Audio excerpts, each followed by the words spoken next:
नमस्कार दोस्तों, स्वागत है आपका आपके अपने चैनल कॉमर्स देव में। और आज हम 12th अकाउंटेंसी का चैप्टर नंबर 4 और पार्टनरशिप का लास्ट लेक्चर स्टार्ट करने वाले हैं, लास्ट चैप्टर स्टार्ट करने वाले हैं।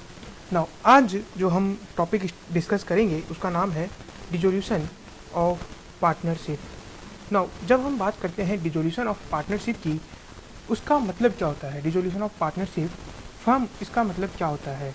इसका मतलब है डिसोल्यूशन ऑफ पार्टनरशिप का change in existing relationship between partner यहाँ पे एंड द फर्म में कंटिन्यू इट्स बिजनेस। जब हम बात करते हैं डिसोल्यूशन ऑफ पार्टनरशिप की, तो यहाँ पे ये बताया जाता है कि रिलेशनशिप जो पार्टनर्स के बीच में है वो चेंज हो रहा है। फर्म चाहे तो अपनी बिजनेस को कंटिन्यू कर सकती है और चाहे तो वो क्लोज कर सकती है। अब डिसोल्यूशन किस तरीके से हो सकता है, कितने वेज है, कितने तरीके हैं जिस तरीके से हम पार्टनरशिप का डिसोल्यूशन कर सकते हैं। पहला है चेंज इन पीएसआर, जो हमने चैप्टर नंबर 2 देखा था। Admission of new partner, retirement of death of the partner, completion of venture, यानी कि यहाँ पे आपका जो बिजनेस है वो कंप्लीट हो जाता है, आपका जो उद्देश्य है वो कंप्लीट हो जाता है। जैसे मान लीजिए कि मैं और मेरा फ्रेंड एक ट्रेन से जा रहे थे। अब हमने ये सोचा कि ये ट्रेन जो है 24 घंटे का सफ़र है और हम चूँकि कॉमर्स बैकग्राउंड से हैं तो हमने सोचा कि यहाँ जब ट्रेन स्टार्ट होती है हम यहाँ पे 5 से 10 किलो मूंगफली के ले लेते हैं और उन्हें छोटे छोटे पैकेट में बांट के यहाँ पे बांटते जाएंगे और पैसे कमाएंगे। 24 घंटे की ट्रेन है और उस दौरान हम अपनी पार्टनरशिप करेंगे। जो भी खर्चा आएगा वो आधा आधा और जो प्रॉफिट बचेगा वो भी आधा आधा हम बांट लेंगे। तो ये जो ट्रेन जैसे ही अपनी जर्नी ख़त्म करती है 24 घंटे के बाद, जैसे ही ट्रेन की जर्नी ख़त्म होती है उसी दौरान हम क्या हो जाएगा, हमारे कंप्लीशन हो जाएगा वेंचर का। सिमिलरली अगर हम थोड़ा बड़ा एग्जांपल लें तो हो सकता है कि जैसे किसी रोड को बनाने के लिए, मान लीजिए ये 10 किलोमीटर का रोड है, इसको बनाने के लिए हो सकता है पार्टनरशिप करें और जैसे ही ये रोड का काम पूरा हो जाए, इसका पैसा आ जाता है और सब कुछ हो जाता है, वैसे ही ये पार्टनरशिप खत्म हो जाए। इसके अलावा completion of period mention in partnership deed, हो सकता है कि एक पीरियड के लिए पार्टनरशिप बनाई जाए, अगर वो खत्म हो जाता है तब भी पार्टनरशिप का डिसोल्यूशन हो जाता है, फर्म का डिसोल्यूशन हो जाता है। उसके अलावा है इंसॉल्वेंसी ऑफ पार्टनर। नाउ ये इंसॉल्वेंसी होता क्या है, सबसे पहले ये समझिए। इंसॉल्वेंसी का मतलब है कि आप के पास बहुत सारे लोन हैं, आपकी जो एसेट है वो कम है आपके लायबिलिटीज से। पहला कंडीशन तो ये होना चाहिए सेटिस्फाई। दूसरा, आपकी एसेट जो है वो कम है और आपकी लायबिलिटी ज़्यादा है, ये तो है ही, साथ ही साथ आप उन्हें पेमेंट करने के लिए अनेबल है। यानी आप उनका जैसे ही, मतलब मान लीजिए कि अगर आपकी लायबिलिटी आपके पास आती है तो आप अनेबल है, ठीक है, आप बोल देते हैं कि मेरी इनकम इतनी नहीं है और न ही मैं इतना कमा सकता हूँ कि मैं अपनी लायबिलिटी का पे आउट कर पाऊँगा, तो मुझे आप जो है इंसॉल्वेंट घोषित कर दीजिए। अब मैं, आपका पैसा जो है वो डूब गया है, मैं, आप मेरी सारी एसेट ले लीजिए और जितनी भी लायबिलिटी है उनका पे आउट कर दीजिए, जो बच गए वो डूब गई। तो ये जो होता है ये होता है इंसॉल्वेंसी। तो जब भी इंसॉल्वेंट हो जाता है पार्टनर तो ये माना जाता है कि पार्टनरशिप फर्म का डिसोल्यूशन हो गया है, क्योंकि आपने देखा होगा कि पार्टनरशिप की जो लायबिलिटी है, पार्टनरशिप फर्म की जो लायबिलिटी है वो अनलिमिटेड होती है। इन केस अगर कोई भी पार्टनर इंसॉल्वेंट हो जाता है तो ऐसे में उसकी लायबिलिटी जो है वो कहीं ना कहीं डैमेज हो जाएगी, क्योंकि वो कहीं ना कहीं लायबिलिटी को पे आउट नहीं कर पाएगा। चलिए अब बात करते हैं सेकेंड नंबर पे कुछ चीज़ों की जो हम बताते हैं कि डिसोल्यूशन ऑफ फर्म क्या होता है। ठीक है, हमने यहाँ पे अभी तक डिसोल्यूशन ऑफ पार्टनरशिप देखा। अब डिसोल्यूशन ऑफ फर्म का मतलब है कि फर्म का बिजनेस ही बंद हो गया है, अब फर्म का बिजनेस नहीं रहा है।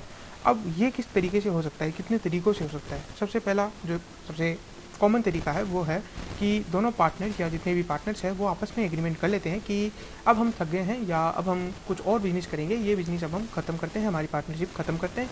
ये एक तरीका हो सकता है। इसके अलावा ये हो सकता है कि कोई पार्टनर जो कि उससे काफ़ी उब गया है, वो एक पार्टनर बाकी पार्टनर्स को नोटिस दे देता है कि अब से हमारी कोई पार्टनरशिप नहीं रहेगी।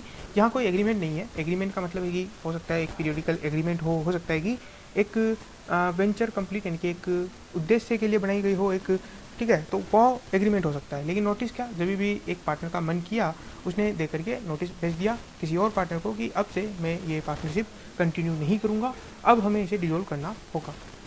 कोर्ट के द्वारा भी कई बार ऑर्डर दिए जा सकते हैं और ऐसी कौन कौन सी सिचुएशन है जब जो है कोर्ट ऑर्डर दे सकती है। जैसे इनसेन पार्टनर हो जाता है या पार्टनर जो है वो इनकेपेबल हो जाता है permanently to do the business. जैसे परमानेंटली इनकेपेबल का मतलब क्या होता है, जैसे मान लीजिए जो है वो पागल हो गया है या उसका एक बहुत बड़ा एक्सीडेंट हो गया है और वो कॉमा में चला गया है। तो ऐसे में अगर कभी भी इस तरीके से हो जाता है, और देखिए पार्टनर में पार्टनरशिप फर्म को जब डिसॉल्व करने की बात आती है तो फर्म केवल तभी ही डिसॉल्व होगी जब एक को छोड़ के बाकी सारे पार्टनर जो है परमानेंटली डिसेबल हो जाते हैं। तो पार्टनरशिप क्या है कि 2 पार्टनरशिप बन जाती है। अब उनमें से अगर एक जो है पागल हो जाता है या उसको कॉमा में चला जाता है तो ऐसे में पार्टनरशिप खत्म हो जाएगी और वो बिजनेस भी बंद हो जाएगा। उसके बाद आता है partner is guilty of misconduct. Misconduct का मतलब है कि उसने कोई ना कोई ऐसा अपराध किया है जिसकी उसे सज़ा मिली है। इसके अलावा कमिट ब्रीच ऑफ एग्रीमेंट। मान लीजिए कोई एग्रीमेंट होता है कि पार्टनरशिप के अंदर ये एग्रीमेंट हो सकता है कि जो हम आज बिजनेस कर रहे हैं पार्टनरशिप के अंदर, वो कोई भी पार्टनर अलग अलग वो बिजनेस नहीं करेगा। ऐसा क्यों? ताकि हितों का टकराव नहीं हो, इंटरेस्ट का जो है वो म्यूचुअल इंटरेस्ट ना आए। क्योंकि फिर ऑफकोर्स आप पार्टनरशिप में कस्टमर तोड़ोगे और अपने जो एक खुद का बिजनेस जो है, एकाकी व्यापार है, जो इंडिविजुअल बिजनेस है, उसमें आप बिजनेस को फैलाओगे। तो ऐसे में एग्रीमेंट को अगर आप तोड़ते हो और अपना खुद का बिजनेस चालू करते हो तो वहाँ पर भी कोर्ट किसी और पार्टनर के कहने पर आपके इस पार्टनरशिप को रद्द कर सकती है।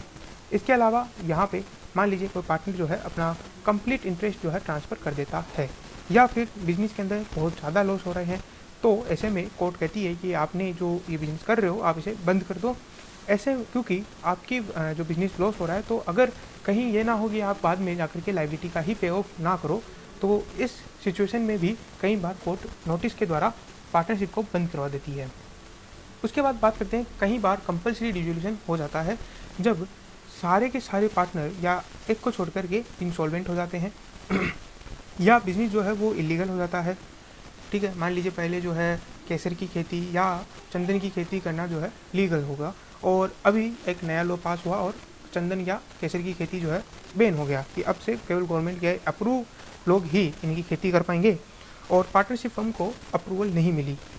तो अगर अब वो चंदन की खेती करते हैं तो वो इलीगल बिजनेस में आएगा और अब उसे बिजनेस को बंद करना पड़ेगा। या फिर अनलॉफुल पार्टनरशिप। अनलॉफुल पार्टनरशिप कब हो सकती है? जब पार्टनरशिप में 40 से ज़्यादा पार्टनर हो जाते हैं, तो ये अनलॉफुल पार्टनरशिप कहलाती है। नौ, उसके बाद बात करते हैं हैपनिंग ऑफ सर्टेन मैटर्स। कुछ मैटर्स के हो जाने से भी पार्टनरशिप को बंद किया जा सकता है, जैसे पीरियड कंप्लीट हो गया, या मैंने बताया वेंचर कंप्लीट हो गया, या एक को छोड़ करके बाकी सारे पार्टनर की डेथ हो गई। सारे पार्टनर कहीं जा रहे थे कार में, तो जो कार चला रहा था वो पार्टनर बच गया, बाकी सारे पार्टनर जो है मर गए। तो ऐसे में भी पार्टनरशिप बंद हो जाएगी। या सारे के सारे पार्टनर जो है इंसॉल्वेंट हो गए। ठीक है, तो ऐसी अगर कोई घटनाएं होती है तो यहाँ पर भी पार्टनरशिप का बिजनेस जो है क्लोज हो जाएगा। अब हमने बात की कि सर पार्टनरशिप का बिजनेस हम क्लोज कर देंगे वगैरह वगैरह, लेकिन यहाँ पे पहले हम ये देख लेते हैं कि इनमें डिफरेंस क्या है। ठीक है, हालांकि मैं ये सोचता हूँ कि आप एक बार इसका स्क्रीनशॉट ले लीजिए और इसे एक बार खुद से पढ़िए। मैं इसे नेक्स्ट लेक्चर में कवर करूँगा, क्योंकि यहाँ अगर मैं इसे कवर करता हूँ तो थ्योरी पोर्शन थोड़ा ज़्यादा हो जाएगा, इसलिए आप इसका स्क्रीनशॉट लेकर रख लीजिए ना। अब हम थोड़ा प्रैक्टिकल पोर्शन पे बढ़ते हैं, जहाँ हम क्वेश्चनर्स वगैरह देखेंगे।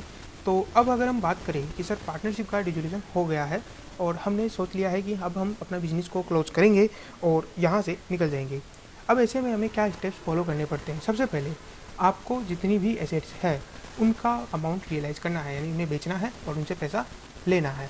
अब वो पैसा जो आया उसे आपको इस मैटर के अंदर, इस मैनर के अंदर आपको डिस्ट्रीब्यूट करना है। सबसे पहले जो भी थर्ड पार्टी है उसकी जो लाइबिलिटीज़ है उनको आप पे करिए।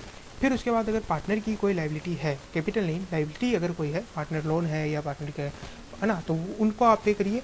उसके बाद पार्टनर का कैपिटल जो है उसको पे करिए, और अगर फिर भी कोई बैलेंस बच जाता है तो उसे आप प्रॉफिट शेयरिंग रेशियो में डिस्ट्रीब्यूट कर दीजिए।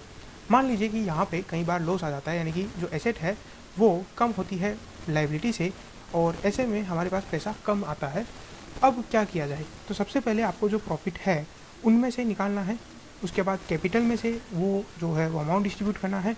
अगर प्रॉफिट और कैपिटल भी सफिशिएंट नहीं हो तो फिर सारे पार्टनर प्रॉफिट शेयरिंग रेशियो में से अपना जो कंट्रीब्यूशन है वो लेकर के आएंगे। अब ये सारे जो स्टेप्स हमने बताए, इनको करने के लिए कुछ जनरल एंट्रीज करनी पड़ती है। तो सबसे पहले हम उन जनरल एंट्रीज को देखते हैं और फिर उन जनरल एंट्रीज के बेसिस पे कुछ क्वेश्चन हम करेंगे।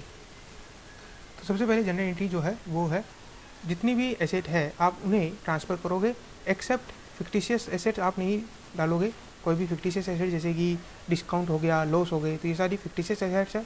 इसके अलावा बैंक जो है आप ट्रांसफ़र नहीं करोगे, कैश भी आप ट्रांसफ़र नहीं करोगे। बाकी जितनी भी एसेट है आप उसे रियलाइजेशन अकाउंट, एक अलग अकाउंट बनाओगे रियलाइजेशन अकाउंट के नाम से, और उसमें ट्रांसफ़र करोगे। सिमिलरली लाइबिलिटी को भी आप ट्रांसफ़र करोगे।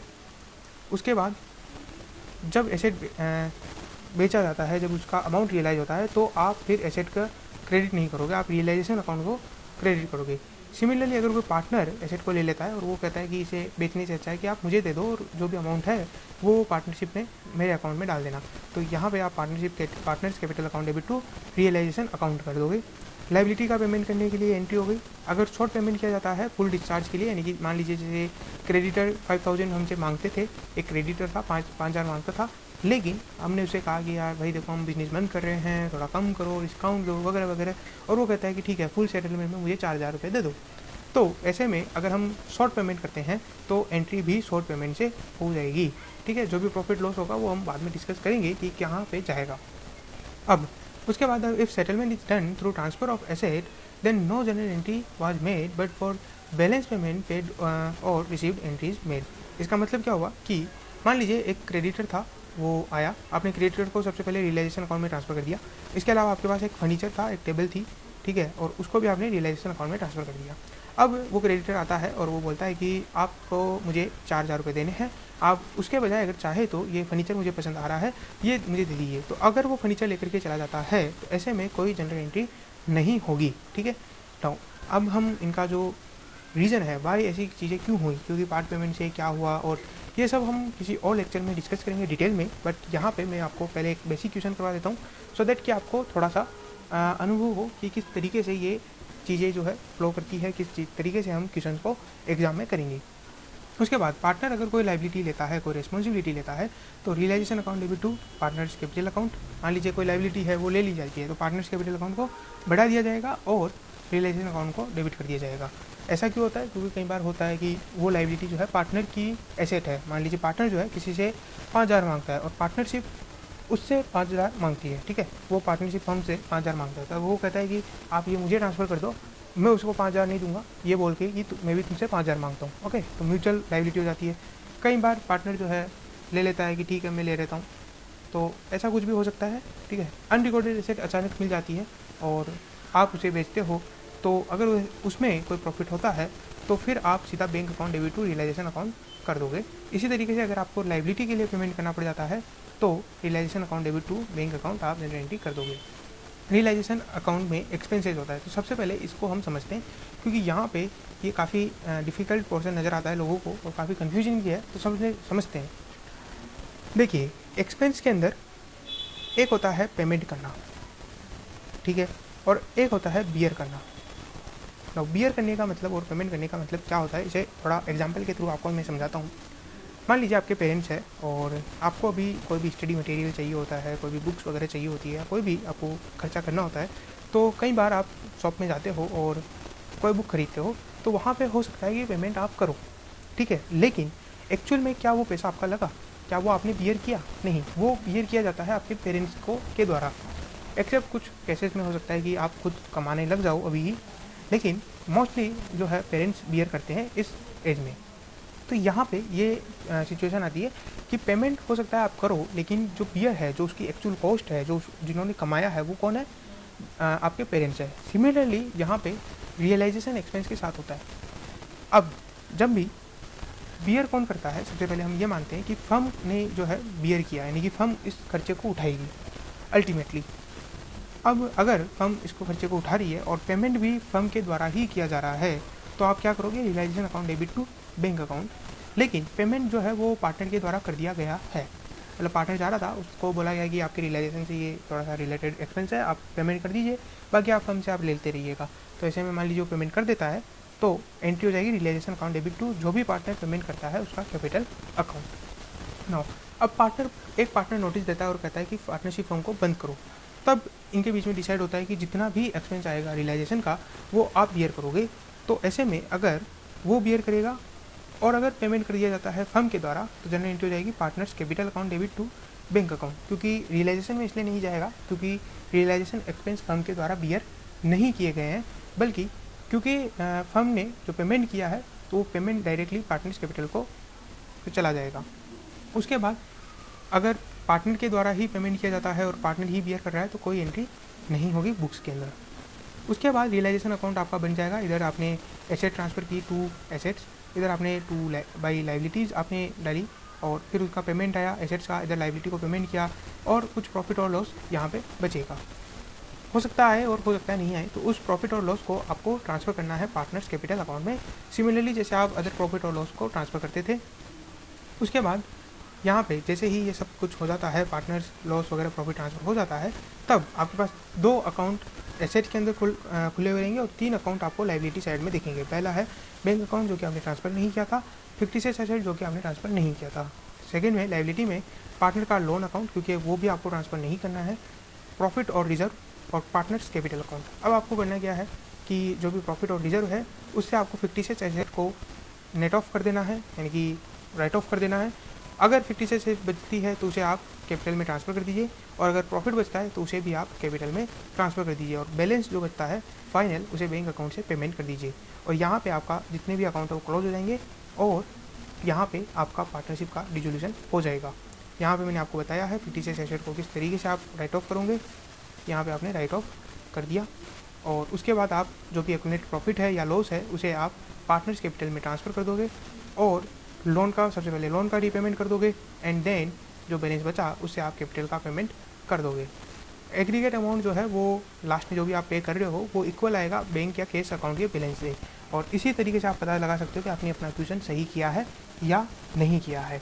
आज का वीडियो बस इतना ही रखते हैं क्योंकि काफ़ी लंबा हो गया है और नेक्स्ट जो अपना लेक्चर होगा उसमें हम ये क्वेश्चन सॉल्व करेंगे और बताएंगे कि किस तरीके से आप क्वेश्चन को कर सकते हो। Thank you very much once again, good day, good bye.